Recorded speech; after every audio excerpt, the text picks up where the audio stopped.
Hola a todos y bienvenidos a un nuevo episodio de Presunto Podcast.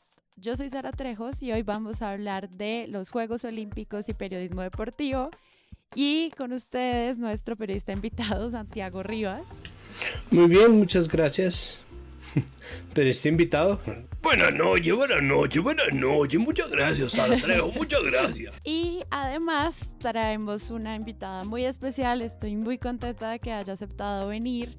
Sara Castro, directora del diario AS en Colombia, que además de ser politóloga y periodista de los Andes, pues lleva muchísimos años trabajando en digital y además, pues para quienes no saben, el diario AS es un diario gigante de deportes. Entonces, Sara, pues muchas gracias por venir hoy. Hola Sara, hola Santiago, un gusto, soy oyente de siempre de Presunto, entonces pues nada, un gusto estar con ustedes y que podamos hablar de los Olímpicos y por supuesto todo lo que tiene que ver con esto. Y antes de empezar esta conversación sobre los Juegos Olímpicos, les recuerdo que pueden ir a nuestra página web que es presuntopodcast.com. ¿Para qué? Ahí están todos los episodios, pero también está el acceso directo a nuestras comunidades. La primera es nuestro servidor de Discord, que si ustedes no lo conocen, es una plataforma de superchat en donde podemos agrupar los temas, podemos además tener llamadas de voz constantes, podemos compartir archivos y sobre todo se convierte en un gran repositorio de titulastres, pero también de muy buen periodismo. Así que si a ustedes les interesa este tema, pásense por nuestra comunidad de Discord.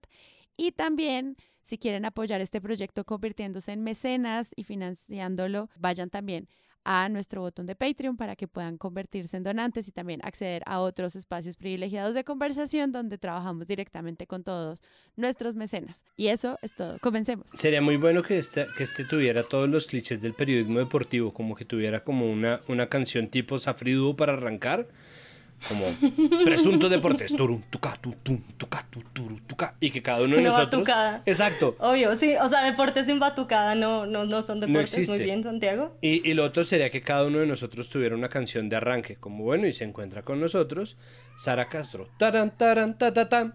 Sara Castro, campeona. Sí, señor.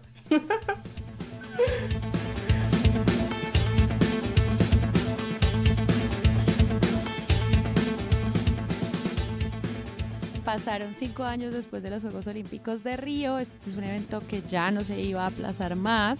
¿Y cómo fue este primer acercamiento a este gran encuentro de deporte? Porque pues no solamente es prepararse para cuáles son los deportes que van a ver y quiénes son los atletas y cómo va a ser como el día a día de lo que implica esto y también pues el tema de medallas y nuevos deportes y todo lo que ingresa, sino también pues la pandemia y si estábamos listos o no para esto como humanidad. Ustedes en AS Colombia, ¿cómo empezaron? O sea, ¿cómo fue esta preparación y cuáles fueron esos primeros retos? Sí, lo primero es los retos de la pandemia, ¿no? O sea, al final estamos hablando de un ciclo olímpico absolutamente atípico en el que los deportistas tuvieron que enfrentarse a una pandemia. Eso significó que las clasificaciones tradicionales no se dieron, que no podían entrenar de la manera que querían hacerlo. Es decir, esto les generó a los deportistas también una serie de presiones adicionales a lo que ya tiene que ver con su desempeño deportivo, ¿no?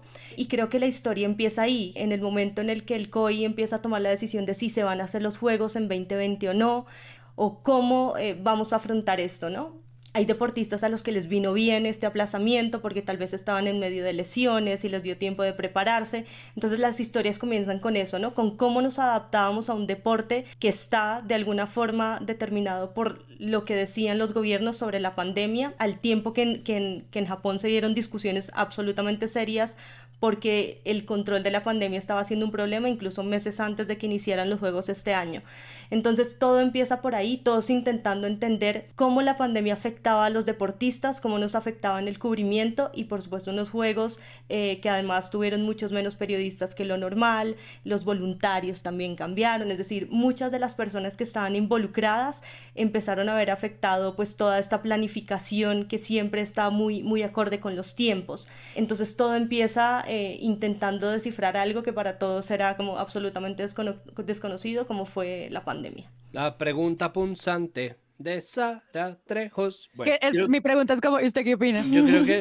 Yo pienso que el reto inicial siempre, cuando hay eventos de este estilo es el contexto político, ¿no? Y creo que tuve ese ingrediente político, lo tuve exacerbado porque la pandemia es sumamente política. O sea, la pandemia no solamente es un asunto de... O sea, cuando uno habla de salud pública, uno ya está hablando de políticas, uno está hablando de gastos de plata, manejos de la información, mensajes, bueno, ¿no? Incluso de prevención y acción y otros demonios.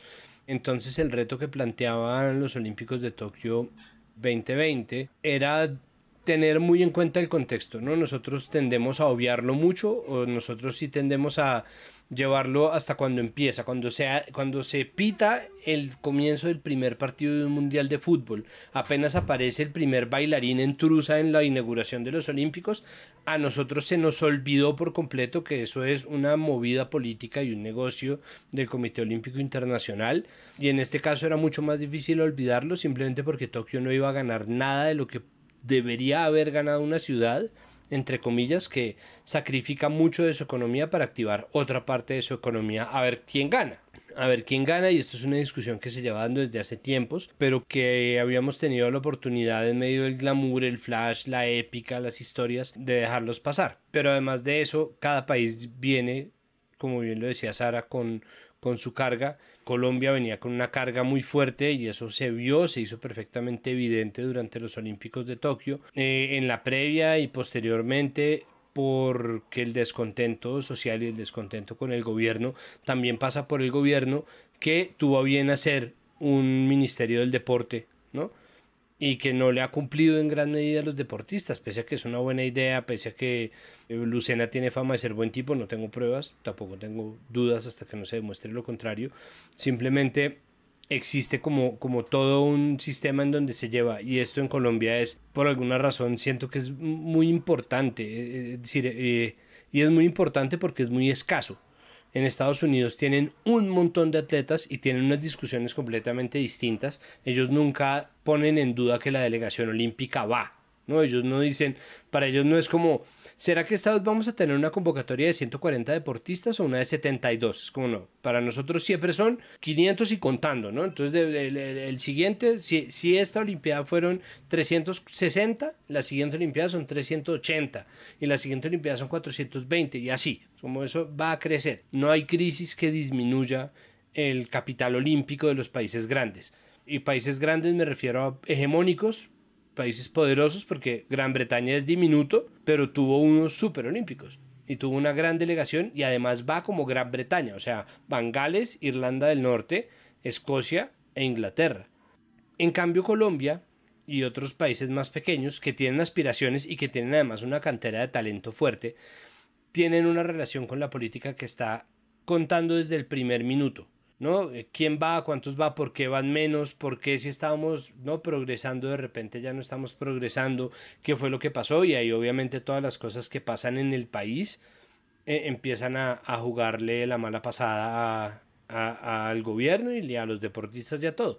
Entonces creo que son muchos contextos que tocaba empezar a traslapar, y ya no se podía esconderse en los clichés de las gestas y no sé, la épica y los lugares comunes de algo que es muy bonito, y es que empiezan a importar otros deportes distintos del fútbol y el ciclismo, ¿no? Y es que ahí va, ¿no? Entonces cada vez que hay olímpicos hay como un grupúsculo de periodistas que están por ahí ocultos en las redacciones y que de pronto son como florecen, y es como, claro, este man es el que sabe de nado sincronizado, este man es el que sabe de tenis, este man es el que sabe de... Entonces esos momentos de brillar que solamente aparece cuando hay competencias, los centroamericanos y el Caribe, o los Juegos Panamericanos, o bueno, no sé, existen como todos estos eventos, pero sobre todo en los Olímpicos es el momento de brillar para muchos. Lastimosamente estos venían con un contexto y con una cola bastante larga que hace parte del negocio horrible que son los Olímpicos. Claro, pero, o sea, es que está como todo este reto de cubrir la organización, ¿no? Porque nosotros hicimos un episodio hace poco sobre la Copa América y también como que tratábamos de entender qué es eso de cubrir estas delegaciones y todos estos comités que crean este tipo de deportes, que yo creo que al menos en fútbol hay mucha más experiencia, ¿no? Sí, yo creo que es un reto súper grande, justamente por lo que decía Santiago, ¿no? Porque hay un montón de deportes que llamamos minoritarios, o sea, este es un país que necesita aprender de cultura deportiva, o sea, nuestra cultura deportiva está muy vinculada a los éxitos, a los triunfos y muy vinculada al fútbol, y lo que pasa en este tipo de eventos es que empezamos a tener la necesidad de explicarle a la gente que ganar un diploma olímpico, ¿eso qué significa? ¿Qué significa para un deportista que ha estado durante un ciclo olímpico preparándose para llegar hasta este punto y cómo esto es relevante y cuál es la historia detrás de todo ese trabajo? Que bien decía Santiago que no solo se trata, porque creo que estos olímpicos nos dejaron un montón de temas adicionales y de retos para el periodismo deportivo sobre todo, porque creo que eso es lo que se viene, un montón de retos, porque ya contar buenas historias o saberse las reglas de los deportes no es suficiente. Y entre otras cosas, Santiago, estamos estrenando ministro del deporte, porque el señor Lucena se fue y ahora tenemos a Guillermo Herrera al frente de la cartera de la del cartera. deporte. Claro, de la cartera del deporte. Y justamente porque un poco el desgaste también que tuvo Ernesto Lucena en todo lo que ha sido este periodo al frente del gobierno, intentando organizar una Copa América, que era una apuesta decidida del gobierno de Iván Duque. Y sobre lo que comentaba Santiago también hablamos es de estructuras, ¿no? Al final seguimos sintiendo que los logros deportivos en este país se dan mucho por generación espontánea, por un talento de un montón de deportistas que nacen con un biotipo y unas condiciones brutales, que además se encuentran ahí como la manera de tener un lugar en la sociedad, etcétera, y de entrenadores que están muy a la sombra, ¿no? O sea, un montón de gente que en lugares apartados agarran a estos chicos y empiezan a entrenarlos desde muy pequeños y empiezan a ver que tenemos condiciones para unas cosas muy determinadas, ¿no? Somos muy buenos en el boxeo, somos muy buenos en la halterofilia, y porque somos buenos ahí, ¿no? Y nos cuesta en este tipo de eventos también los deportes de equipo, y tiene que ver con estructuras, ¿no? O sea, el deporte en Colombia sigue necesitando de una política pública que, más allá de la recreación, que es muy importante, también está enfocada en este deporte de élite, más allá de esos X millones que les den a un deportista porque gana una medalla olímpica, ¿no? Y cuando Santiago habla evidentemente de estas potencias, que igual hay críticas, porque si algo nos dejó clara la Federación de Gimnasia de Estados Unidos, es que pasan cosas muy malas y que necesitamos una revisión a la manera como entrenamos y como dentro de estas instituciones se normalizan una serie de situaciones que son gravísimas, como el acoso de este médico a cientos de deportistas. El deporte necesita eso, ¿no? Más que historias bonitas, sino un montón de sabiduría y de estar atentos a lo que pasa en todos estos escenarios. Entonces, bueno, lindo reto se nos viene, Santiago. Sí, es verdad. Bueno, mire que eso mismo había pasado con la selección femenina de fútbol. Y este es el momento en que nadie está hablando de salud mental. Yo creo que cada nivel en el videojuego del privilegio viene con un kit de problemas distinto, ¿no? Como que en Estados Unidos lo que le pasó a Simone Biles fue como la prueba de no, o sea, no basta con hacer la respuesta correcta, ¿no? No basta con afinar la infraestructura, cuando este man lo sacan y lo encarcelan, si no estoy mal, o lo enjuician, ponen a otro, ¿no? Como que la estructura funciona perfecto. Entonces dicen, ahí está, la misma Simone Biles dice en su momento, como en 2018, como eso como que la pone en crisis, pero ella misma dice, no, yo voy a salir. Y cuando uno oye las transmisiones de gimnasia de los mundiales y de las competencias, como esto es un deporte que corre todo el año, cuando uno oye las transmisiones, ellos son todos como, pero ya va a salir de esto, ¿no? Es Simone Biles, ¿no? Y ese darlo por sentado es porque tienen un tinglado también montado que dicen, hombre, lo único que tienes que hacer es dar el bote, dar el berraco bote, pero ¿qué tal que no? Es decir, ¿qué tal que la cabeza no dé? Y no es solamente Simone Biles, es Naomi Osaka, que de pronto dice, no puedo, no me da, ¿no? No estar bien está bien, y lo digo y lo hago público porque es súper necesario en este momento. Y hay algo ahí que me pareció interesante en una entrevista que leí en New Yorker a Ellie Reisman, que es una de estas gimnastas. Ella ya no hace parte del equipo olímpico, y le decían que si cambiaban cosas dentro de la estructura esta de la gimnasia en Estados Unidos, podían seguir siendo campeonas. Y ella intentaba explicar fuimos campeonas a pesar de todo lo que nos estaba pasando, porque un poco lo que pasa es que toda esta lógica de la disciplina, unas maneras de entrenamiento, han ido normalizando conductas que ellas no entendían qué era lo que estaba bien o lo que estaba mal. Y una chica en formación, esas relaciones de poder que se da entre el médico, el entrenador, validan todas las acciones o todo lo que de lo que depende la vida de ellas, ¿no? Entonces son temas de verdad supremamente complicados y que merecen una revisión, porque ponemos como el caso de éxito lo que pasa en Estados Unidos porque ganan medallas, pero ganan medallas a costa de qué.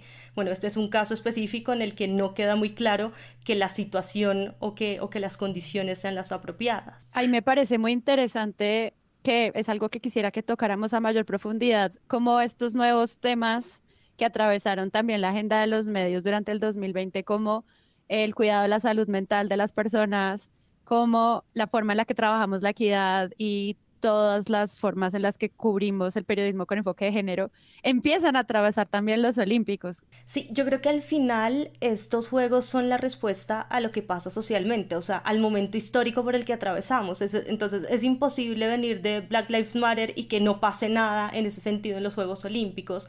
Es imposible que todos los temas de género que están atravesando pues la sociedad no aparezcan ahí. Y creo que ese fue el reto de estos Olímpicos. Empiezan a aparecer temas como las deportistas transgénero, es decir, hay un montón de temas que hasta ahora el periodismo deportivo no había necesitado abordar porque como que pasaban por el lado, lo mío es hablar del fútbol, del fuera de lugar o lo que sea, y estos juegos nos pusieron muchos retos, ¿no?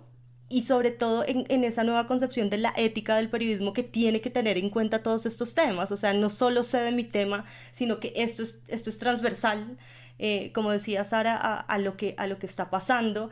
Y las voces, además los deportistas empezaron a entender que tienen una plataforma muy grande y que sus voces amplifican, y lo que yo digo y mis fans lo que hacen es, yo necesito tener voz porque necesito responderle a un montón de gente que me está siguiendo y que me ve como un referente, no solo ahí dentro haciendo lo que hago bien en un deporte.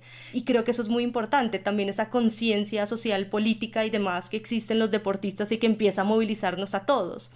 Porque, por ejemplo, acá en Colombia sigue siendo un problema eso, ¿no? Es decir, los deportistas entienden que hay un conflicto si ellos hablan de temas políticos o de cualquier tipo, y tomar posición aquí aún sigue siendo muy complicado. O sea, hay como, yo mejor de eso no hablo, eso no es lo mío. Es muy difícil que alguien hable de la situación social del país, incluso en el estallido, incluso en el paro nacional. Es muy difícil que se sientan parte porque siempre se le ha intentado, y bueno, ustedes ya han hablado de eso, y es como quitarle agencia a estas personas para que puedan expresar su opinión, sino ustedes son buenos en lo que hacen y con eso es suficiente, ¿no? O sea, jueguen bien, sigan jugando bien al fútbol, y que con eso es suficiente. Ahora también esto me lleva a pensar que hay un tema de formación necesario, es que muchos de ellos no se sienten tampoco capacitados para dar opiniones al respecto, porque desde la formación, que no solo tiene que ver con patear bien un balón o hacer bien un deporte, falta mucho de esto. Perspectiva de género, para que no siga pasando que los futbolistas tienen o son acusados de casos de violencia de género, por ejemplo, pero además para que entiendan por qué, o sea, por qué está pasando esto. Incluso en la selección Colombia se da un caso de unas acusaciones de un acto racista durante un partido contra Corea o lo que sea. Y es que hay un montón de falta de eso, ¿no? De educación y de formación a estos deportistas, que se cree que porque ya llegaron y consiguieron un contrato en algún lugar, con eso es suficiente. Entonces creo que esto habla de un montón de cosas que se necesita que en el deporte sea tenido en cuenta si queremos eso, ¿no? También exigirles a ellos que tomen posiciones o que representen de alguna manera, o que usen esa voz que tienen para generar ese tipo de cambios también, ¿no? No, en la Copa América nos mencionaba Alejandro Pino que aquellos que se estaban como pronunciando en torno a los estallidos sociales y la pandemia también era como, tú no hablas, ah, lo siento, igual vamos a hacer la Copa, o sea, como gracias por tu comentario, mejor no lo vuelvas a hacer, como que se sentía esa Sí, presión. incluso en los futbolistas brasileños fue como muy complejo que ellos tomaran una posición respecto a la situación, o sea, como que queremos hacer una carta y nos vamos a pronunciar, y luego no salieron como con nada lo suficientemente potente de qué era lo que no estaban de acuerdo, ¿no? No estuvimos de acuerdo en que no nos preguntaran, pero de fondo había un montón de cosas, ¿no? De insatisfacción. Bueno, lo de Bolsonaro fue impresentable ahí que incluso dijeron que iban a sacar al entrenador. Bueno, eso es lo que pasa. Creo que también dentro de todo lo que hablamos de la estructura, de la formación del deportista, también tiene que ver esto, ¿no? Y es preparar a estos deportistas para que no solo sean deportistas, que es un poco el tema de muchos entrenadores de fútbol. Hay muchos niños que no van a llegar. Necesitamos prepararlos a todos esos que no lleguen para que puedan ser ciudadanos, que puedan ejercer otro tipo de roles en la sociedad, ¿no? Sí, yo creo que el negocio durante mucho tiempo blindó al periodismo deportivo de tenérsela que jugar, y al contrario, era tanta plata que era una muy mala idea no estar del lado de las directivas. Entonces, un periodismo que estaba plegado al poder, porque era el poder el que facilitaba que hubiera competencias de las cuales hablar. Entonces, durante mucho tiempo el periodismo deportivo ha sido cuna del pensamiento conservador, casi que por defecto. No es una cosa que esté planeada, no es una cosa que haya sido pensada así, al contrario. Hay mucha gente que tiene un temperamento mucho más liberal de lo que parece, simplemente porque las instituciones que le generan la posibilidad de hablar de fútbol son instituciones que están demasiado metidas en el poder político, pero durante mucho tiempo no se hablaba de eso.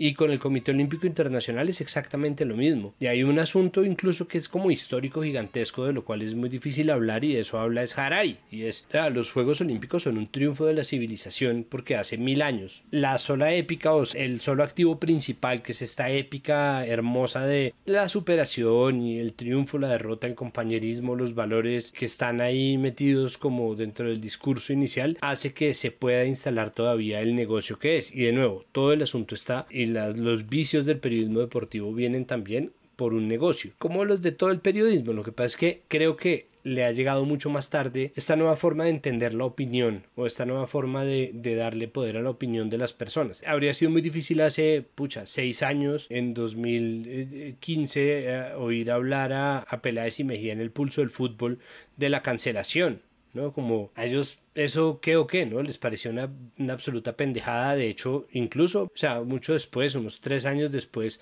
justo antes de que se fuera Peláez del Pulso, ellos hacían al menos una vez al día una explicación de por qué no hablaban de fútbol femenino.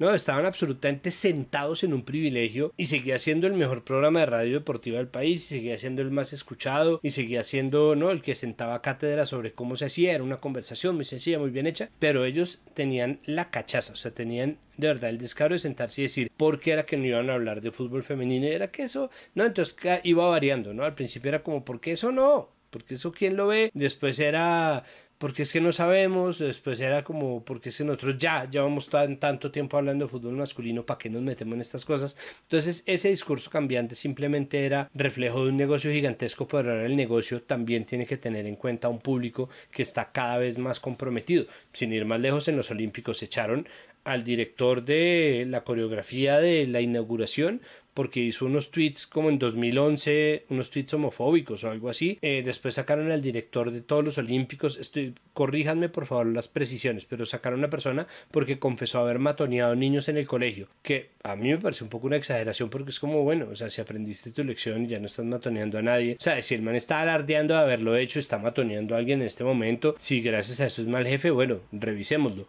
Pero no, entonces estas culturas de la cancelación llegan, y yo creo que mucha gente dijo, pero ¿de qué puta están hablando? Como... Sí, era como que también decía algo del tipo, es que no deberían haber mujeres directivas porque hablarían mucho y las reuniones son más largas, y el man lo sacan. Y llega una mujer directiva a hacer reuniones completamente normales para producir los Olímpicos en Tokio. Entonces, exacto, empiezan a ocurrir como todas esas discusiones, pero frente al poder, a mí me parece, al menos cuando estaba revisando material para este episodio, encontré cosas muy interesantes sobre cuáles son como lo que dice el tiempo, receta de acceso y política para que se haya afectado o no las medallas colombianas, como ese análisis alrededor de qué pasó. Tal vez no ocurrió antes, pero sí después no sé, hay entrevistas sobre si hay o no apoyo del Ministerio del Deporte, si hay un fracaso obviamente desde el ministerio, qué significa que se estrene sin oros. O sea, creo que sí hubo un momento en el que se explicó desde los medios cómo era esta relación con el poder, al menos desde el Ejecutivo, que eso me parece muy interesante, porque muchas veces habíamos pedido, venga, pero esto cómo se estructura, cómo se hacen las escuelas de formación deportiva, quién las financia, dónde están los impuestos de eso, y a veces se quedaba corto en el cubrimiento, pero este año creo que no pasó. O sea, yo sí vi mucho esfuerzo por entender la relación con el poder ahí, que creo que es un gran avance, al menos en términos de entender cómo funciona una de las caras de esta movida. Lo que pasa es que veníamos de unos Juegos Olímpicos que fueron súper exitosos, ¿no? Basados también en el gran desempeño de deportistas, los que estamos diciendo, que son como fenómenos en su deporte. Y creo que este análisis lo que nos lleva es que cuando hablamos de un montón de deportes que no son el fútbol, empezamos a entender que esos deportes minoritarios necesitan muchísimo del apoyo gubernamental, porque estas federaciones no tienen el suficiente dinero para llevar a cabo estos proyectos deportivos. Entonces es imposible hacer un balance de lo que pasa en los Juegos Olímpicos sin entender cuáles son esas estructuras y cómo estas dependen hoy en día del Ministerio del Deporte. Y siguen siendo insuficiente porque no solo desde el punto de vista de los recursos, sino de una planificación acorde a lo que necesita el desarrollo del deporte. Incluso, por ejemplo, y siempre tenemos que retornar al fútbol femenino porque las veces que se hable de eso siempre van a ser insuficientes el fútbol practicado por mujeres, y es independientemente de que estén dentro de una federación que tiene la suficiente capacidad económica porque ellos gestionan sus propios ingresos y tienen unos ingresos por patrocinios y otro tipo de cosas que, digamos, que los hacen ser una federación con dinero, las decisiones que se toman no corresponden a eso, sino siguen correspondiendo a una lógica de esto no vende y simplemente es como continuar haciendo ver menos un deporte que evidentemente está en desarrollo, pues porque empezó hace muy poco, pero que necesitaría al contrario del apoyo de esta gente. ¿Y qué ha pasado con el fútbol femenino? Que incluso después de las denuncias de las jugadoras se va a Vicepresidencia de la República, a Presidencia de la República, a Defensoría del Pueblo, se firman compromisos, uno, de evitar que puedan pasar actos de acoso, generar unos protocolos dentro del fútbol, porque no solo hablamos de niñas, sino también de niños que pueden estar expuestos ahí, y no termina pasando nada, ¿no? O sea, no terminamos teniendo unos resultados que hoy en día digamos, bueno, la Federación Colombiana de Fútbol sí está apoyando de manera clara y comprometida a las mujeres, sobre todo con estos procesos de formación, porque no solo hablamos de mujeres, sino también de niños, en todo el tema de juveniles, y también luego tuvimos el caso de un jugador de la Selección Colombia, o sea, sobre el cual al entrenador le pareció que él podía ser convocado, incluso teniendo una causa penal abierta en Argentina por violencia de género. Esta semana fue muy polémico, muchachos, lo dijo Carlos Queiroz, que tenía en el radar de la Selección Colombia, aunque no lo convocó oficialmente, a Sebastián Villa. ¿Por qué es polémico? Por todo lo que está involucrado con él, el caso de su expareja en Argentina, que lo está solucionando la justicia. Magnelli, le voy a pedir que se ponga las charreteras de técnico. Si usted fuera Carlos Queiroz, ¿usted hubiera convocado a Sebastián Villa, independiente de toda esta polémica? Sí. Si estuviera en un buen momento, sí lo convoco. Y no importa lo personal, Magnelli, ¿eso cómo se maneja en el fútbol de la experiencia que usted ha tenido? No, yo pienso que lo personal sí tiene que ver, pero yo creo que de igual forma todos los seres humanos cometemos errores. Y ese tipo de cosas no se discuten, o sea, no pasa nada, o sea, independientemente de que la decisión del técnico sea una u otra, no hay una posición clara de una institución como la Federación Colombiana de Fútbol de saber cómo vamos a actuar en este tipo de casos, o mi decisión es seguirlo llamando porque sí, pero no, o sea, las respuestas es que a mí me pagan por elegir deportistas, dijo el señor Carlos Queiroz, que era el entrenador en ese momento, porque no hay desde el punto de vista institucional o de lo que quiera que sea que represente la Federación Colombiana de Fútbol un compromiso de entender que son responsables por eso, ¿no? Y somos responsables también socialmente de que esas cosas no pasen y que tengamos una posición clara. Entonces estamos hablando como de estas federaciones que sí necesitan claramente del apoyo del gobierno porque de otra manera no cuentan con los recursos suficientes para llevar a cabo esta planificación, de que debería haber una planificación mucho más estructurada y basada en no solo en los logros de unos cuantos deportistas, sino en que haya procesos, que siempre en el deporte ustedes van a oír que los periodistas hablamos de procesos que son fundamentales para que existan resultados, porque es imposible que de la nada surjan deportistas y ganemos medallas y todo esto. Y sí me parece importante que a la hora de hacer balances, porque yo leía tuiteros, ¿no? Está mal que así como me alegro con los logros, yo cuestione a los deportistas por la cantidad de medallas. No está mal. Lo que me parece es que es insuficiente decir que está mal, porque venimos de un año de pandemia, porque las preparaciones cambiaron, porque hay deportistas nuestras como Mariana Pajón o Katherine Ibargüen que venían en un momento de su carrera absolutamente diferente al que tuvieron que afrontar en los Juegos Olímpicos de Río, y sin eso es imposible hablar de deporte, porque eso es lo que nos pasa en Colombia, y vuelvo al punto del inicio, es nosotros somos hinchas de los triunfos, de eso somos hinchas, y creemos que el deporte es el éxito. Y cuando el deporte es todo lo que está antes de ganar, porque solo gana uno, y si no sabemos eso, es muy difícil que apoyemos a los deportistas, empiezan los debates que no tienen sentido en Twitter, de si somos buenos, si somos malos, o ese tipo de cosas que no están basados como en información, que básicamente es como el problema del periodismo deportivo, es como opinar y opinar y opinar, como sin datos o sin argumentos de base. O con demasiados datos, porque es que la otra cosa que pasa, y esto es un problema que está a nivel global, es la cantidad de estadística que hay sobre todo, ¿no? En Estados Unidos tienen medido cuántas veces inhala y cuántas veces exhala un jugador de fútbol americano por yarda cada milésima de segundo, si lo hace más antes del comercial o si lo hace más después del comercial, si las pausas son buenas a los 10 minutos 04 segundos o a los 9 minutos 57. O sea, esa locura también es una sobreinformación que genera una especie de demencia con respecto al deporte, y de nuevo, todo eso se puede hacer porque existe una estructura. Creo que lo que es más claro es que las discusiones que se dan en los países grandes, y de nuevo, estos son gigantescas comillas, todos tienen un montón de problemas, pero son distintos, está en que allá están hablando, por ejemplo, de sistemas y nosotros estamos tratando de que se hagan procesos. Nuestras discusiones todavía hablan sobre individuos, o sea, nosotros todavía estamos hablando no sobre quién hay, quién no hay. Esto pasa en todos los deportes, como nosotros todavía estamos contando con que haya un recambio generacional, y de hecho existe un cliché muy grande que es se tuvo que ir, ¿no? ¿Cómo será Katherine Ibargüen? ¿Se tuvo que ir a entrenar? ¿Dónde es que entrenaba ella? ¿En Costa Rica? Se tuvo que ir a Costa Rica porque es que aquí no hay, ¿no? Y Egan, ¿verdad? Ese es que Egan y Nairo son entrenados en Europa, es que ellos no son de acá. Y Cabal y Farah son los niñitos de club, y uno de esos se tuvo que ir a entrenar a no sé dónde, y el otro tenía que entrenar en Baby Baby, porque es que eso no son de acá. Es como aquí no hay una buena cancha de tenis, aquí no hay un buen campo de fútbol, aquí no hay un solo entrenador, aquí no hay nada, y uno no sabe si eso es verdad o si eso es mentira. Lo bueno de todo es que como todos son países, ¿no? Un poco volviendo a Harari, pero de verdad, o sea, como todos son países y como existe cierta unidad en ciertas convenciones que siguen, pues nosotros también nos vemos obligados a dar discusiones que otros países están dando, y ahí vienen yo creo que los puntos más chéveres de las discusiones sobre género, que esta vez no estuvieron enfocadas en el fútbol femenino porque las chicas superpoderosas no estuvieron en los Olímpicos, sino en muchas decisiones, por ejemplo, la entrada de atletas trans en los Olímpicos y el llamado a tener conciencia sobre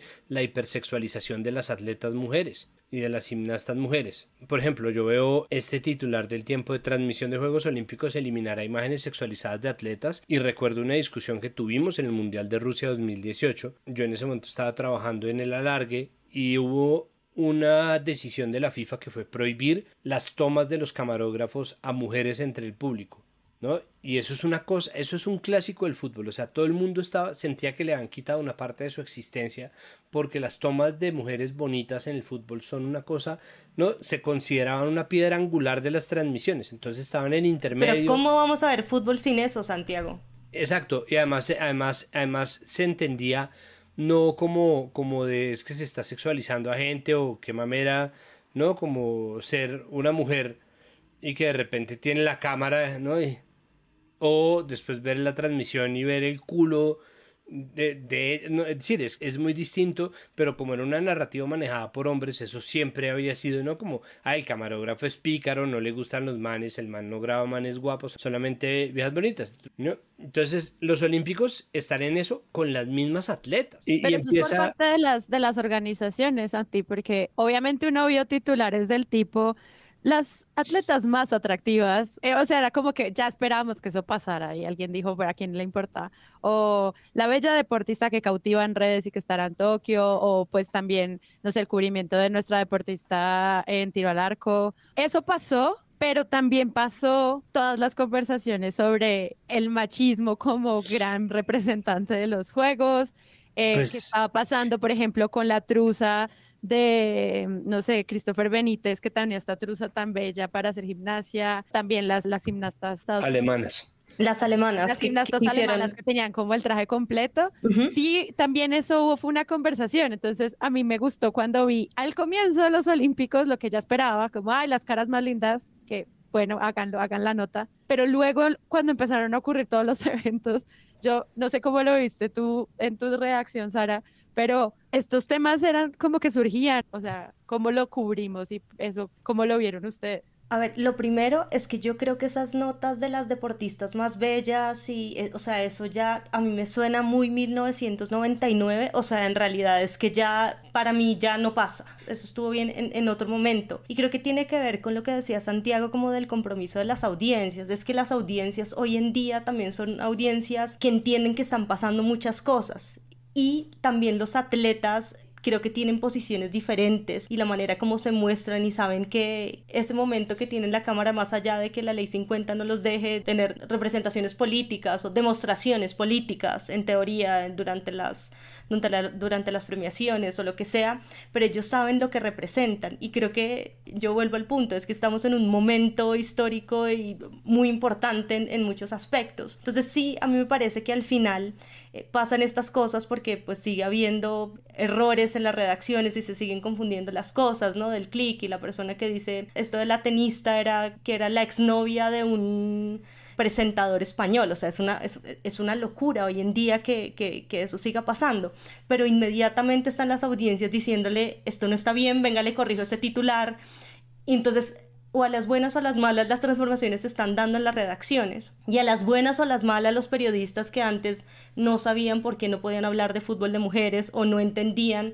yo creo que se están viendo obligados a que uno, es como cuando los hombres dicen como, es que yo ya no sé qué hacer, yo ya no sé qué decir, porque es que por todo se molestan. Y a mí me parece perfecto que nos tomemos 2 minutos y pensemos, piensa 2 minutos, tal vez no queremos que digas nada. Y está muy bien que no digas nada. Entonces eso también en el periodismo deportivo es como válido.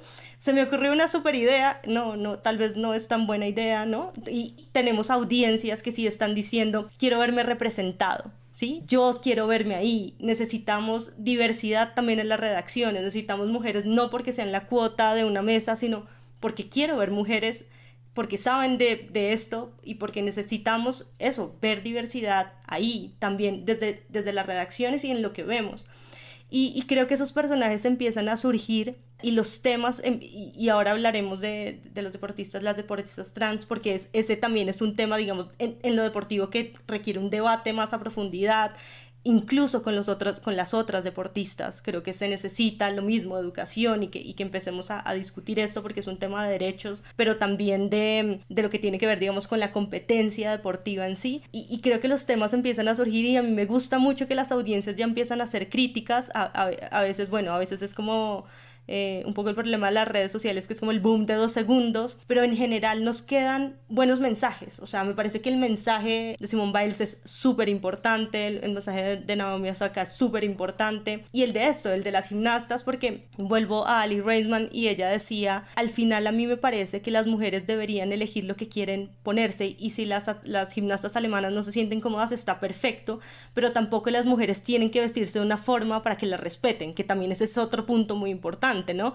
Y es que no me tengo que cubrir todo el cuerpo para que el señor camarógrafo no me enfoque el culo o lo que sea, que bueno, gracias a todos porque ya estamos pensando en esto, y que hipersexualizar deportistas no está bien, porque esto es lo que le estamos mostrando a un montón de gente sobre lo que está bien o lo que está mal. Y esas discusiones están llegando, creo que para mucha gente va a ser súper difícil, o sea, en el periodismo deportivo todavía pueden decirle a uno como, Sara, la dejo hablar primero porque usted es la dama, y esas, o sea, como esa es la manera como de reivindicar que estamos pensando en equidad y esas cosas, pero los temas están superando la capacidad y creo que es un reto muy importante y tiene que ver con eso, como con la ética de lo que viene. Pues es que lo que yo estoy tratando de decir es que precisamente gracias a la naturaleza internacional de los olímpicos es que podemos dar estas discusiones. Inclusión o ventaja deportiva, la controversia por la primera atleta trans en los olímpicos. Entonces ahí está el debate, lo pone Radiónica, pero ¿quién es? La levantadora de pesas, Laurel Hubbard. Tokio 2020 fue la cita más inclusiva de todos los tiempos con casi 200 atletas LGBT, las 4 historias que marcaron los Juegos Olímpicos. Tras clausura de los Juegos Olímpicos de Tokio 2020, la inclusión LGBT+, la gran ganadora. Eso es de API. El tiempo, transmisión de Juegos Olímpicos y eliminará imágenes sexualizadas de atletas. Uniformes femeninos en el deporte, una máquina de generar polémica, sexismo, puro marketing, El Mundo. El País, uniformes, nacionalismo y xenofobia, la polémica que rodea la selección de softball de México, ¿no? Es decir, estamos casi que viéndonos obligados a dar estas discusiones que en nuestro país no están pasando. Ya llegará, ya llegó, es decir, ya están acá. Lo que pasa es que están acá y lo que tiene de bueno los olímpicos es que fuerza estas vainas porque nos pone frente a temas que de otra manera estaríamos eludiendo por estar en otro tipo de problemas, como ver que haya una delegación olímpica efectivamente, ver que no se roben la plata de los uniformes, ver a quiénes son los 700 deportistas que nacieron en una casa que era 2 cajas y una teja de zinc, que tuvieron que vérselas en la peor para salir adelante, que por fin lo sacan y que el gobierno no les dio apoyo, y entonces por día de competencia hay uno nuevo, o 2, o 3, o 1000, como ¿por qué no estamos dándole apoyo a la Confederación de Pesas? ¿Por qué no hay apoyo para los boxeadores? Es como porque aquí no hay apoyo para nadie. Entonces esos problemas sistémicos nos alejan de unas discusiones que son también muy interesantes y que también ayudarían a impulsar un poco discusiones como la del fútbol femenino, que no se hace que porque no es negocio, cuando cada vez está más probado que es perfectamente un negocio, que lo que pasa es que ellos no quieren armar un negocio con eso, que les da pereza, que no les parece importante, pero decir, cada vez quedan más al descubierto gracias a lo que son los olímpicos, ¿no? Que en el fondo parece que se tuvieran cada 4 años para poder tener estas conversaciones por fin, ¿no? Precisamente en unos niveles que los otros deportes o que la cotidianidad del deporte no los tiene. Sí, y es un reto muy grande para el periodismo deportivo colombiano porque no son excluyentes, porque vamos a seguir teniendo que mirar que no hay recursos para los deportistas al tiempo que está pasando el resto. No hay manera de eludirlo, e insisto, yo creo que, o sea, lo primero es formaciones en género, son fundamentales para las reacciones de deportes en este momento. O sea, necesitamos que los medios se sientan responsables de que sus periodistas que van a enfrentar estos retos en el día a día y que van a tener un micrófono para decirle cosas a la gente, tengan una mínima formación para abordar estos temas, porque también es de formación, que parte de eso se podría lograr, digamos, de manera individual, como leyendo, tal, estando en el mundo de hoy, pero que si no pasa, también los medios tenemos una responsabilidad de lo que están diciendo estas personas que están frente a un micrófono, frente a una cámara o publicando artículos en cualquier lado, que para mí eso también es importante, ¿no? O sea, porque la responsabilidad editorial, así como se dictan líneas editoriales en muchas cosas, también debería hablar de una responsabilidad en estos temas. No sé, por ejemplo, frente a esta conversación de como estos lenguajes binarios que trae los olímpicos, como los deportes que son femeninos y masculinos, y lo que ocurre con los deportistas trans, pues que al final te demuestra que esto no binario hace parte de ese sistema de competencia. ¿Cómo lo ves tú, Sara? O sea, como esa parte de qué tan competitivo es un cuerpo, cómo se puede dar esa conversación pues con los periodistas, porque siento que es muy interesante. O sea, Volcánicas planteó un artículo sobre por qué los deportes deberían ser mixtos. Siento que hay una relación como de entender los cuerpos también en otra forma, y a mí me encanta que esto sea un tema. Nadie va a dar la respuesta ya porque simplemente es un debate que se abre, pero ¿cómo lo ves tú? Yo lo he planteado absolutamente igual, y es en Argentina, por la ley de identidad de género, ya jugó la primera futbolista trans, digamos, de manera profesional, y eso fue como un evento para el que los periodistas ni nadie estaba preparado, pero aprendemos de hablar de una ley de identidad de género y entendemos por qué la gente tiene derechos, ¿no? Las personas tienen derechos. Pero entiendo también a las jugadoras de fútbol, porque he estado con algunas de ellas, que no les parece justo desde el punto de vista biológico que se entre en competencia, porque sienten que siempre va a haber como una falta de equidad o de condiciones justas a la hora de competir. ¿Qué pasa con la pesista de los Juegos Olímpicos? Y es que el COI da como unas medidas de testosterona que tienen que tener los cuerpos y sobre estos niveles se hacen, o sea, digamos, hay unas reglas y esos deportistas tienen que cumplir con esas reglas, y una vez eso está aprobado, cuando les hacen entrevistas, por ejemplo, a las mujeres que estaban compitiendo con ella, no hay ni siquiera una posición clara, ¿no? O sea, básicamente algunas dicen como, pues lo que diga el COI está bien, pues porque esas son las reglas. Se habla de derechos, pero no se tiene claro, y yo creo que, o sea, tal como lo dices, es una discusión para la que es algo que ocurría, pero que creo que ese es el gran poder del deporte, y es que nos pone frente a situaciones que en otros escenarios no tendríamos que discutir o que simplemente pasaríamos de lado. Creo que el deporte, y ahí sí es donde yo siempre que digo que el periodismo deportivo, digamos, no es tan fundamental, digamos, como, sí, sobre lo que está estructurada esta sociedad y que puede haber otras cosas, pero sí me parece siempre es que el deporte nos pone de presente todo, ¿no? Cuando hablamos de equidad de género es que si una niña ve a una futbolista, ser futbolista profesional va a querer ser eso o va a querer ser cualquier cosa. Y en este caso nos pone en estas discusiones que sin duda a nivel competitivo del deporte requiere de mucho análisis, ¿no? Porque tiene que ver con temas médicos. O sea, lo primero es que se recurre a análisis médicos de qué tanta diferencia en realidad existe entre la resistencia del cuerpo de un hombre versus el de una mujer. Una persona que haya estado en tratamientos hormonales, en qué se disminuye esa primera capacidad versus la segunda, y cómo logramos organizar esto para que siga siendo justo, pero que se respeten los derechos, que de fondo es como la discusión que tenemos que dar, ¿no? Entonces es complejo, tal como decía Sara, no hay una respuesta. Estos estándares de qué tan rápidos son los cuerpos, qué tan fuertes, como que también te meten eso en la cabeza desde pequeña, ¿no? Porque no puedes jugar. Claro, y si hay unas cosas que son... Pero a veces es como, tal vez no, porque me golpearían si están todos jugando bien fútbol. Como que también está esa relación desde uno cómo se acerca con su cuerpo a ciertos deportes. Sí, y evidentemente, o sea, digamos a nivel de cultura, pues antes las mujeres no podíamos practicar ningún deporte porque en teoría por temas médicos, o sea, todos moríamos o lo que sea, pero independientemente de eso, o sea, digamos que sí, biológicamente y fisiológicamente hay cosas que son diferentes, y eso hay que entenderlo, y sobre esos análisis o estudios es como que intentarán hacer justicia.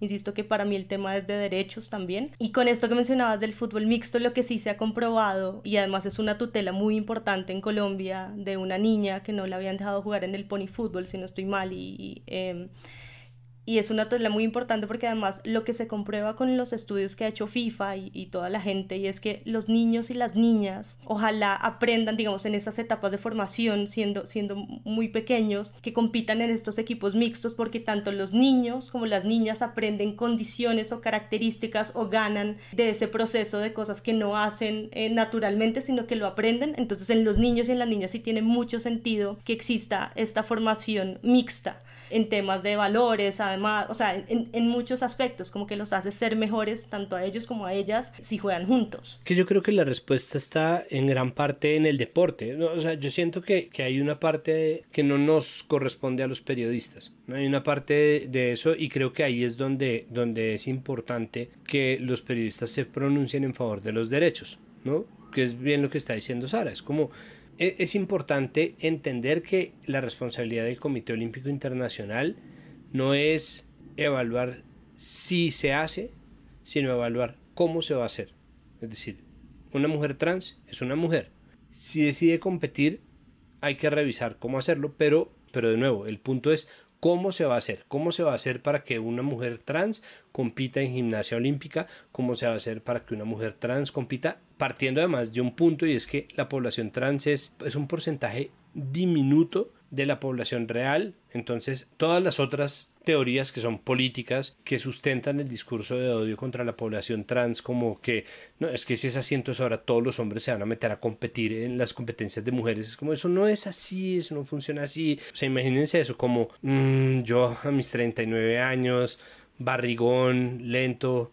¿Qué tal de pronto si en vez de probar en la selección mayores de fútbol trato de meterme a un club femenino? O sea, ¿cómo putas se trata a la mujer como una discapacitada de arranque solamente para decir, pero es que son muchos los hombres que se van a hacer pasar por mujeres para... Es como, eso nunca va a pasar. Eso jamás va a pasar. Y eso pasa además como un reflejo de un resentimiento colonialista que existe, que es, por ejemplo, la discusión del esposo de Mariana Pajón o de la esgrimista neerlando-colombiana Saskia, que era como, ay, claro, como no le dieron cupo a su país, entonces vino, y eso a veces hasta sí, pero no se sabe, es decir, eso es simplemente un relato en donde nosotros, que nunca jamás le ganaremos a la marsellesa en himnos nacionales, estamos compitiendo en desventaja con los países colonizadores, entonces para nosotros es como, claro, nos cogieron de segundo plato, hijo de puta, y ahí nace otro asunto que es heavy, que es el relato nacional en los Olímpicos. El relato nacional, sí señor. El relato nacional. Santi, no, le ha faltado música. Estaba muy lento, hermano. Perdón, le pido disculpas al respetable porque no había alegría. No, hay muchas conversaciones pues que nos pueden dar para episodios diarios y hacemos el pulso presunto. Y Sara, estás invitada a todas las que quieras. El presunto pulso. El presunto pulso. Pero pues sí, como todo este tema de perdimos las medallas, no nos trajo una medalla a la casa, falló, nos hizo quedar mal. Ese tipo de cosas también son narrativas en torno al esfuerzo de estos deportistas que en serio fueron a los Olímpicos y ya solo por eso y por cualquier cosa son personas muy admirables, y entender que también son personas vulnerables y entender que también son personas que están en procesos de comprender su género y entender que también están viviendo y están completamente solos en estos escenarios vacíos, y qué ocurrió con la pandemia, y si Tokio perdió o no dinero, y si esto cómo se va a llevar a cabo en París y cuáles son los retos de ahora en adelante. Creo que es una apertura de conversaciones y a mí me encantó verla, me encantó ver a los deportistas de, no sé, escalada, gritarle a los otros en dónde poner la mano. Claro, es que nos hace creer que podemos ser mejores. Claro, es que eso sí pasa en los Olímpicos, o sea, o pasa con el deporte, ¿no? O sea, al final, todo eso que no se planea, el deportista que ayuda a llegar al otro, que lo hizo caer y se dan la mano y ese tipo de cosas, creo que son como los valores que todos quisiéramos tener y que ahí nos vemos reflejados como en lo mejor de lo que podemos ser, ¿no? Pueden continuar, les está diciendo el juez. O pueden decidir que los dos sean campeones. Y los dos, de forma fraternal, deciden, saben que ahí muere. Ahí muere, Alejandro. Yo me quedo con la de oro y tú también. Espectacular lo que hemos visto. ¡Qué imagen, Ale! ¡Qué escena! No, es muy bello, o sea, es muy bello ver los Olímpicos, estas historias, pero a mí me parece que hay que también tomarse con pinzas eso, simplemente porque hay una cosa que es una realidad ineludible, y es que el discurso de valores, o sea, los valores se adaptan a cualquier sistema político. Para mí es prueba de que nuestra naturaleza es cooperativa, pero un libertario va a coger la imagen de la atleta neerlandesa Hassan, que se cae estaban en las clasificatorias de 1500 metros planos, entran a los últimos 400 metros y alguien se tropieza y la hace caer a ella, que era la favorita, y esta señora se para y empieza a correr los últimos 400 metros, o sea, empieza en pique después de caerse y gana las clasificatorias. O sea, esto le pasó una factura tan alta, ganó la medalla de bronce en las finales de 1500 metros, obvio, después se ganó 5.000 y 8.000 metros, una cosa absolutamente demente esta señora, una genio, ¿no? Era la favoritísima, una berraca, pero entonces un libertario va a coger ese video y va a decir que nadie te diga que tú no puedes, ¿no? Porque es como, entonces es que tú no puedes hacer empresa, o que nadie te diga que la pobreza es propiciada por el Estado. Entonces, no son los sistemas, son los individuos. Entonces, ese tipo de discursos, todo está absolutamente transido de política. Lo lamento, ¿no? Yo por eso trato de ver los Olímpicos con un lado en Piscis, ¿no? Un lado como súper, oh, qué cosa tan hermosa, el compañerismo y la superación y los valores, y con otro lado en el nihilismo absoluto, en el como esto no quiere decir nada más allá de la historia que se está contando, como esto es una historia fantástica sobre la capacidad humana, pero no quiere decir nada en términos macro, como no quiere decir que Venezuela golee 5-0 a Brasil, pero bueno, que Venezuela golee 5-0 a Brasil un día en algún deporte, no quiere decir que entonces el chavismo, ¿no? Así como no quiere decir que el paro nacional, así como no quiere decir que la contraofensiva de no quiere decir nada de eso, y de eso sí que estamos plagados, tal vez no en los medios, pero sí en los medios, ¿no? Estamos todo el tiempo sometidos a esas imágenes, y de ahí se desprenden muchos cuentos que nos echamos sobre nosotros mismos, que a veces son verdad, la mayoría de las veces son mentira. Sí, pues es que lo que tú dices, Santi, es la forma de cómo contamos estas historias. Muy rico lo que ocurre en los Olímpicos por eso, como la cantidad de cuentos que se pueden contar y sobre todo esto que dijo Sara tantas veces de el enfoque basado en derechos humanos, primero que todo, y la diversión, el entretenimiento y el aprendizaje y todo lo que ocurre allí, pues es un gran momento. Yo sí los extraño, yo creo que lloré viendo todo, o sea, desde el que no entendía hasta el otro, era como... Yo me quedaba dormido sentado, ves que además Y los algo que horarios dijiste hace como funestos, una hora de weón. podcast que era como todos estos datos hiper hechos de los deportistas, como cuántas veces les late el corazón. Esos datos no eran importantes, pero yo Es que no lo son. yo los necesitaba, o sea, me daba mucha satisfacción saber que existían. Pero bueno, se viene un montón de cuentos por contar y creo que pues al final se cubrió. Podemos quedar hablando de los derechos deportivos de transmisión y qué pasó con escuchar durante horas y horas y horas a los periodistas de marca Claro. Como que también hay una discusión muy grande que podemos tener, pero pues este fue el episodio olímpico. Y quiero darles gracias a todos por haber escuchado. Muchas gracias, Sara, por venir a Presunto. No, un gusto, un gusto. Me suena mucho lo del presunto pulso. Me parece que ustedes les saquen un rato a hablar de esto, que ya lo habían hecho en Copa América, es muy importante, porque el periodismo deportivo también necesita esto, ¿no? Necesita como una revisión constante, y creo que los tiempos ya, lo que está pasando en el mundo hace que esa responsabilidad esté y está para allá, o sea, esto no va a ser mañana, es cada una siempre que se prenda un micrófono, siempre que alguien publique algo, necesitamos que esto empiece a tenerse en cuenta, y somos responsables, y sobre todo por ese poder que tiene el deporte de visibilizar estas cosas, de hacerlo con responsabilidad. Entonces nada, un gusto. Espero de todo corazón que esto no hayan sido 70 minutos planos, tampoco 70 minutos con obstáculos, y más bien haya sido como debate sincronizado por equipos. Ok, yo soy Sara Trejos. Sara Trejos con la conclusión.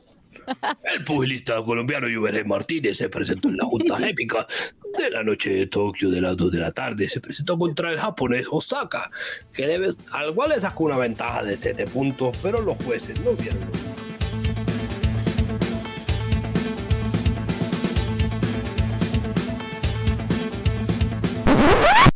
Sara Trejos con la ñapa. Y en la ñapa, oigan, el campín lo abrieron y pues llegó el público después de estar encerrados en sus casas, y lo que se esperaba de la fiesta del fútbol pues terminó en unos actos terribles de violencia. ¿Y ustedes cómo vieron eso desde obviamente el cubrimiento, no solamente de los hinchas, sino como los medios viendo esto? Porque sí, creo que fue como una prueba de fuego que no pasó. ¿Pudo usted ver qué captó? ¿Qué puede contarnos a esta hora de la mañana, Edward? Juan Diego, muchísimas gracias. Buenos días para usted y para todos los televidentes de Noticias Caracol. Juan Diego, 485 días de cierre del Estadio El Campín. Ayer era el primer partido. Muchas familias decidieron ir con sus hijos, iban adultos mayores, se hicieron algunas tribunas y se encontraron con estas imágenes.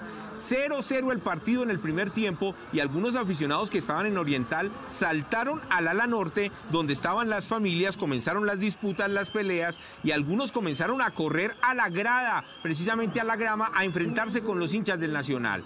El hecho más lamentable para las autoridades fue esto, lo que ocurrió en el costado norte, una brutal golpiza a un aficionado del hincha del Santa Fe, el cual fue agredido por hinchas del Nacional. Lo golpearon a tal punto que quedó inconsciente en la mitad de las sillas, y adicional a eso, llegó otro hincha. Dicen las mismas autoridades. Una vez más un reto complicado, ¿no? Para el periodismo deportivo, cuando se sale del juego y hay que empezar a hablar de otras cosas. O sea, creo que queda muchísimo en evidencia, ¿no? Porque se vuelven a los lugares comunes, a reforzar estereotipos de lo que pasa con el barrismo, a quitarle responsabilidad de la violencia a lo que no solo pasa en las tribunas, sino lo que pasa desde los micrófonos, y a entender además que esto es un tema histórico, ¿no? O sea, a entender un poco ese tipo de cosas. Luego, también cómo este tipo de situaciones se llevan pues a entender que se trata más de individualizar y de intentar como judicializar a estas personas, y no empezar a emitir juicios muy desde el corazón, ¿no? O sea, al final lo que está pasando con el periodismo deportivo en muchos casos es como de todo hay que tener una opinión, y entre más tajante es como mejor. O sea, no discutimos nada, sino yo voy a decir cualquier cosa y voy a imponerme sobre el otro sin argumento. y este fue uno de los casos, ¿no? Obviamente ver este tipo de imágenes pues es absolutamente doloroso desde cualquier punto de vista, más en un estadio, pero sí, o sea, seguimos quedándonos cortos en cómo explicar este tipo de situaciones y en cómo ponerlas en perspectiva de qué representa esto dentro del deporte, qué no hace parte del deporte, y cómo siempre terminamos en esos lugares comunes, ¿no? En si es que el fútbol es la violencia, si es que los barristas por el contexto en el que viven, entonces terminan siendo violentos porque sí, si es el grupo el que hace que actúen de esa manera, y luego la responsabilidad pues también en este caso de la organización, porque de eso también había que hablar, ¿no? De la organización y de la gente que estaba detrás de la logística, porque en un partido de este tipo no se tomaron, y yo sé que mucha gente es como, no, pues deberíamos estar en paz, sí, pero este tipo de partidos requieren una logística acorde a lo que podría pasar, y cuando todo falla,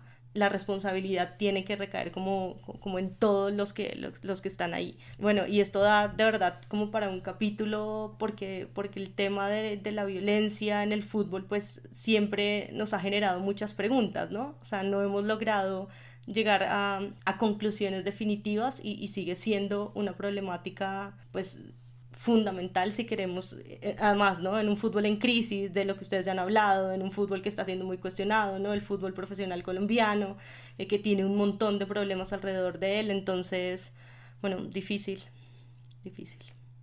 La discusión impopular que yo quisiera plantear es la reacción inmediata cuando estas cosas pasan es como, es que esto no es el fútbol, o es que no, entonces quienes odian el fútbol obviamente, y esto en Twitter pasa mucho, es como matándose por un deporte de mierda, es como no, hay un punto en donde no es eso, no hay un punto en donde deja de ser el deporte. Yo creo que todo el mundo, o sea, mi sensación es que todo el mundo ha enfocado mal ese problema. No solamente el periodismo deportivo, la policía lo tiene mal enfocado, los gobernantes lo tienen mal enfocado. Entonces es difícil porque cuando pasan estas cosas, pues de hecho yo no sé quién fue en la transmisión del partido que salió a decir es que el tiempo en televisión es carísimo, no debería seguir el partido, ¿no? Porque es que esto no es el fútbol, porque finalmente el negocio es que haya fútbol, ¿no? Y los que interfieren en que haya fútbol son los que se tiran el negocio de quienes viven del negocio del fútbol, incluyendo los periodistas, presentadores, comentaristas, narradores, etcétera, etcétera. Entonces están un poco defendiendo su lugar de trabajo cuando llega una persona o cuando llega un grupo de personas a ejercer la violencia. Esto por la discusión que se dio inmediatamente después de esto debería estar parándose, no deberíamos parar ya la transmisión o no. Entonces hubo la respuesta de no, porque esto es plata, no, esto es una plata, esto es blanco. Nunca jamás se pone, pero el problema no es tanto si sigue o no sigue el partido, sino cómo propiciando que se siga el partido se está obviando la responsabilidad que tienen las directivas en lo que pasa con la violencia en el fútbol, pero además la naturaleza eminentemente política de este fenómeno, porque es que el barrismo no es un fenómeno que salga porque es que la gente es muy piroba o porque la gente es muy mala o porque es que como somos de horribles o porque es que no sé, elijan la razón que ustedes quieran, sino es un problema que nace del hecho de que la vida de la gente no tiene sentido. Entonces para nosotros no parece racional en absoluto, pero es gente que está actuando de acuerdo con un pensamiento de manada porque no tiene nada distinto en la puta vida. Entonces una persona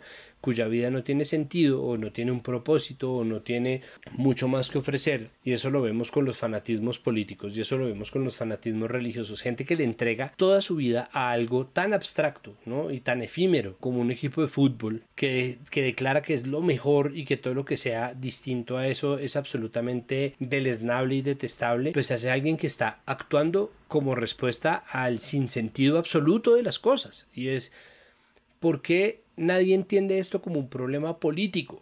Es decir, ¿por qué nadie está entendiendo esto como un problema que no es solamente policivo, solamente penal, solamente del Código Civil, sino esto es un asunto de verdad de cómo nuestra vida está transcurriendo? Porque la gente tiene, o porque la gente siente que no tiene una opción distinta a hacerse barrista, porque los barristas deciden atacarse unos a otros. ¿Qué hace que este tipo de cosas pasen? Entonces, cuando ocurren estos fenómenos, obviamente empiezan muchas cosas, ¿no? Desde el que dice, no, dejen seguir, que es que el tiempo en televisión es muy caro, que después además, porque yo odié en ese momento eso que pasó, pero después apareció la declaración de un hincha que dijo lo mejor que pudieron hacer fue seguir el partido, ¿no? Porque eso sacó finalmente a los que nos estaban atacando. Entonces yo dudo mucho que lo supieran, pero terminaron protegiendo también a un grupo de gente cuando siguieron el partido. Entonces no es 100% malo, es simplemente que nadie tiene muy claro de dónde viene el problema, entonces es mucho más difícil atacarlo y solucionarlo,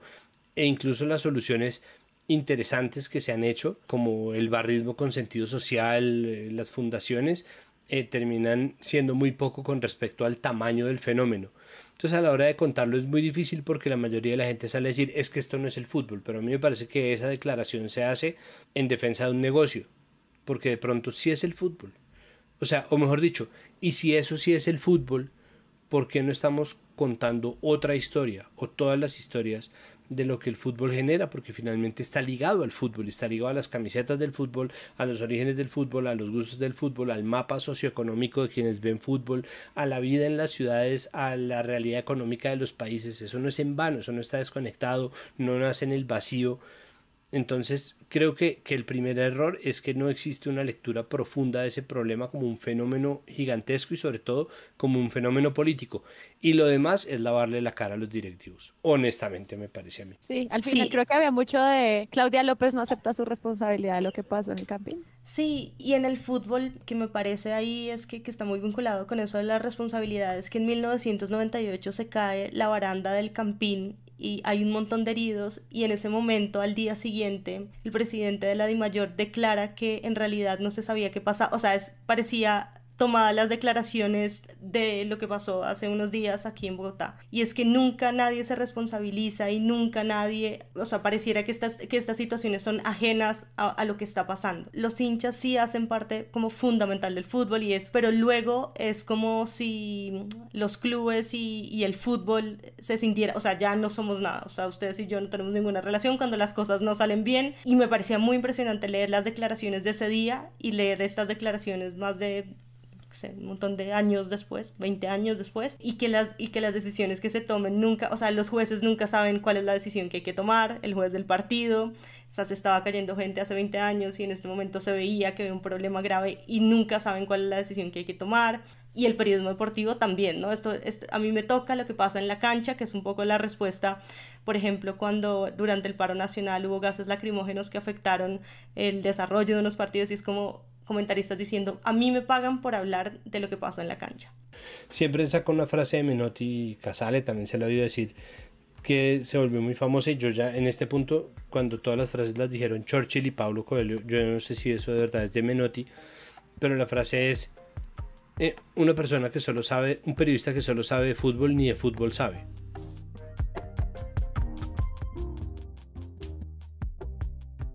Presunto Podcast es producido por Sara Trejos y cuenta con el análisis de Santiago Rivas, María Paula Martínez y Andrés Páramo. La postproducción es de Rodrigo Rodríguez del Oro Podcast. Presunto sigue creciendo y para ello queremos pedirle su ayuda. Pueden entrar a nuestra página web presuntopodcast.com y vincularse a la comunidad de Patreon. Allí pueden donar mes a mes para que este proyecto siga siendo sostenible. Pero también pueden unirse a cualquiera de nuestras comunidades. Está el canal exclusivo de Telegram para Patreons y la conversación abierta sobre buen periodismo y titulastres en el servidor de Discord. Recuerden, todo en presuntopodcast.com. Presunto es un proyecto de Sillón Studios, donde también pueden encontrar otros podcasts como Expertos de Sillón y el Festival de Podcast Podcastinación 2021. Gracias a todos por escuchar, y si quieren ayudar a que este mundo crezca, recomienden y compartan. Aunque no lo crean, todavía somos pocos escuchando podcast. Yo soy Sara Trejos y nos escuchamos en una próxima oportunidad.